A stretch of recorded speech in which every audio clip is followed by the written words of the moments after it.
He smirked across the dinner table, fork still in his hand. Mom and Dad said I'm moving into your house. The words hung there, smug, sharp, deliberate. A claim, not a question. I didn't flinch, didn't blink. I let the silence stretch just long enough for him to believe he'd won. Then I smiled, slow, controlled. Funny, I said, sliding a manila envelope across the polished wood. I sold it for $740,000 last week. The color drained from his face before he even touched the papers.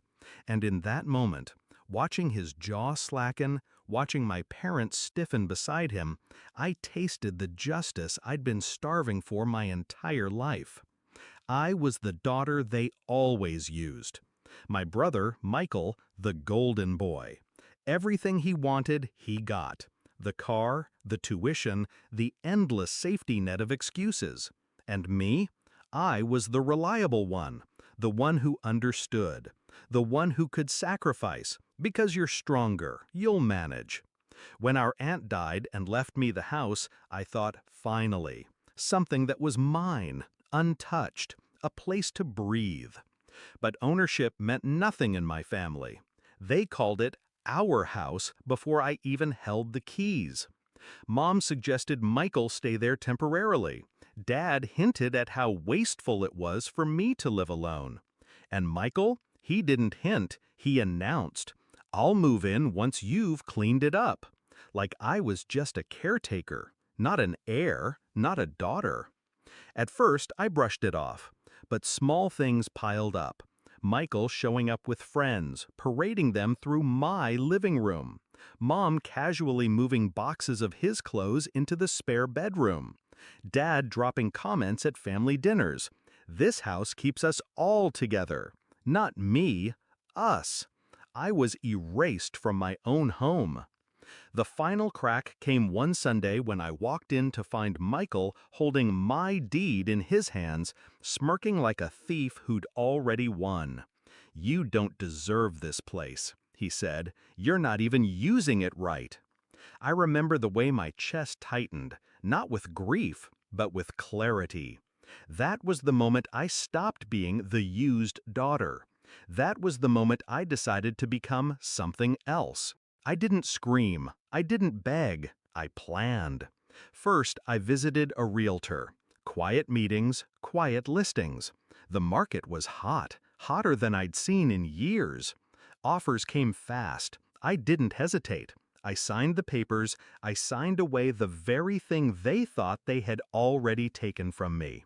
Second, I kept it silent. I didn't tell a soul, not even the neighbor who waved when I boxed up furniture, not the coworker who asked why I was suddenly so calm. Secrets only work when they're airtight. And third, I prepared my stage. A family dinner, the place where Michael gloated most freely, where my parents' favoritism was at its loudest. They expected me to fold, as always. They expected me to stay small. They didn't know I'd already detonated the bomb.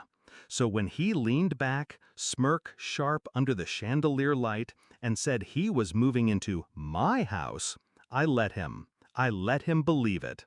Then I slid the envelope across the table. Slowly, deliberately. The room quieted, forks stilled, wine glasses hovered mid-air. Michael pulled the papers free. The deed, the transfer, the closing statement, all stamped, signed, finalized. His smirk broke. His lips parted, but no sound came. Mom leaned forward, eyes darting. "What is this?" "The sale," I said, my voice even. "It closed last Friday."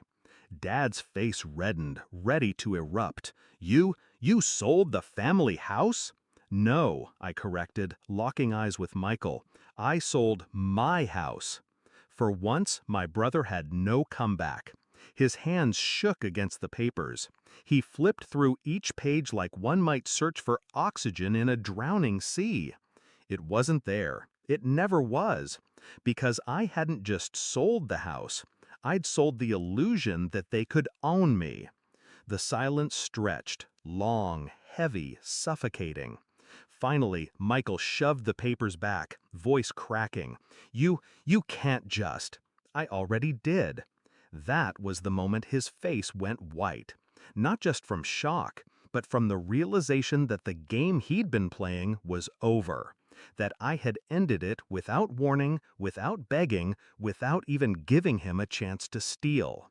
I left the table first. I didn't wait for their excuses, their anger, their desperate attempts to shame me. I stood, gathered my coat, and walked out into the cool night air. For once, I didn't feel like I was running from them. They were chasing me now, in silence, in shock, in the hollow space where their entitlement used to sit. And me? I was free. Looking back, it wasn't about the house. It was about the pattern. Years of being the one they leaned on, the one they drained, the one they silenced. Selling the house wasn't revenge. It was reclamation. It was proof that I could end the cycle with one signature. Proof that I didn't have to scream to win. Michael's face, pale and broken at the dinner table, wasn't just